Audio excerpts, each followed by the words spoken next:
بسم اللہ الرحمن الرحیم۔ اللہ کے نام سے شروع جو بہت مہربان رحم والا۔ معزز ناظرین، السلام علیکم ورحمۃ اللہ۔ سب سے پہلا قاتل اور مقتول۔ معزز ناظرین، روئے زمین پر سب سے پہلا قاتل قابل اور سب سے پہلا مقتول یعنی جن کو قتل کیا گیا حابل ہے۔ یہ دونوں حضرت آدم علیہ السلام کے بیٹے ہیں۔ ان دونوں کا واقعہ یہ ہے کہ حضرت حوا رضی اللہ تعالی عنہا کے ہر حمل میں ایک لڑکا اور ایک لڑکی پیدا ہوتے تھے، اور ایک حمل کے لڑکے کا دوسرے حمل کی لڑکی سے نکاح کیا جاتا تھا۔ قابل کے ساتھ اکلیمہ پیدا ہوئی تھی اور حابل کے ساتھ لیوزہ پیدا ہوئی تھی۔ اس دستور کے مطابق کہ ایک حمل کے لڑکے کا دوسرے حمل کی لڑکی سے نکاح کیا جاتا، تو حضرت آدم علیہ السلام نے قابل کا نکاح لیوزہ جو حضرت حابل کے ساتھ پیدا ہوئی تھی کرنا چاہا، مگر قابل اس پر راضی نہ ہوا کیونکہ اکلیمہ زیادہ خوبصورت تھی، اس لیے وہ اس کا طلبگار ہوا۔ حضرت آدم علیہ السلام نے اس کو سمجھایا کہ اکلیمہ تیرے ساتھ پیدا ہوئی ہے، اس لیے وہ تیری بہن ہے، اس کے ساتھ تیرا نکاح نہیں ہو سکتا ہے، مگر قابل اپنی ضد پر اڑا رہا۔ بالآخر حضرت آدم علیہ السلام نے یہ حکم دیا کہ تم دونوں اپنی اپنی قربانیاں اللہ رب العزت کی بارگاہ میں پیش کرو، جس کی قربانی مقبول ہوگی وہی اکلیمہ کا حقدار ہوگا۔ ناظرین، اس زمانے میں قربانی کی مقبولیت کی یہ نشانی تھی کہ آسمان سے ایک آگ اتر کر اس کو کھا لیا کرتی تھی۔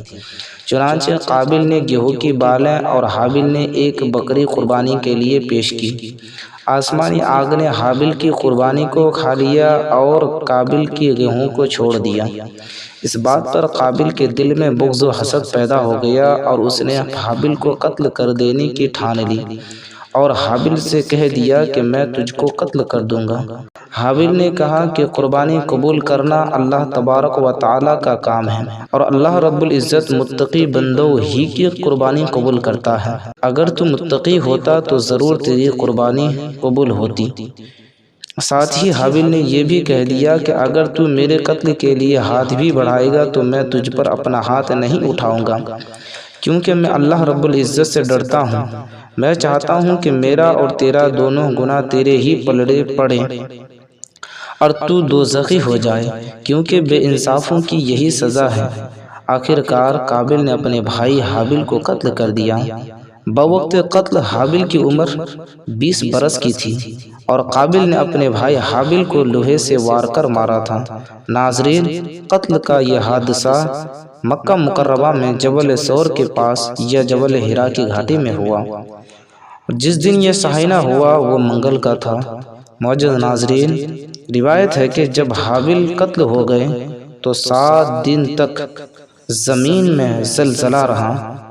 وحشی جانوروں، پرندوں، درندوں میں اضطراب اور بے چینی پھیل گئی، اور قابل جو بہت ہی خوبصورت تھا، بھائی کا خون بہاتی ہی اس کا چہرہ بالکل کالا اور بدصورت ہو گیا۔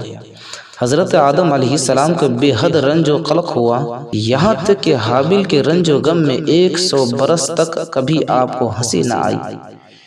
اور سریانی زبان میں آپ نے حابل کا مرثیہ کہا، اردو میں جس کا ترجمہ یہ ہے کہ تمام شہروں اور ان کے باشندوں میں تغیر پیدا ہو گیا اور زمین کا چہرہ غبار آلود اور قبیح ہو گیا، ہر رنگ اور مزہ والی چیز بدل گئی اور گورے چہرے کی رونق کم ہو گئی۔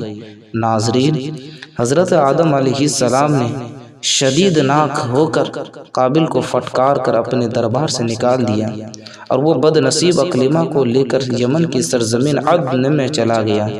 وہاں ابلیس اس کے پاس آ کر کہنے لگا کہ حابل کی قربانی کو آگ نے اس لیے کھا لیا کہ وہ آگ کی پوجا کیا کرتا تھا، لہذا تو بھی ایک آگ کا مندر بنا کر آگ کی پوجا کیا کر۔ چنانچہ قابل پہلا وہ شخص ہے جس نے آگ کی پوجا کی، اور یہ روئے زمین پر پہلا شخص ہے جس نے اللہ رب العزت کی نافرمانی کی اور سب سے پہلے زمین پر ناحق خون کیا، اور یہ پہلا وہ مجرم ہے جو جہنم میں سب سے پہلے ڈالا جائے گا۔ اور حدیث پاک میں ہے کہ روئے زمین پر قیامت تک جو بھی ناحق خون ہوگا قابل اس میں حصے دار ہوگا، کیونکہ اسی نے سب سے پہلے قتل کا دستور نکالا۔ ناظرین، اور قابل کا انجام یہ ہوا کہ اس کے ایک لڑکے نے جو کہ اندھا تھا اس کو ایک پتھر مار کر قتل کر دیا، اور یہ بدبخت نبی زادہ ہونے کے باوجود آگ کی پوجا کرتے ہوئے کفر و شرک کی حالت میں اپنے لڑکے کے ہاتھ سے مارا گیا۔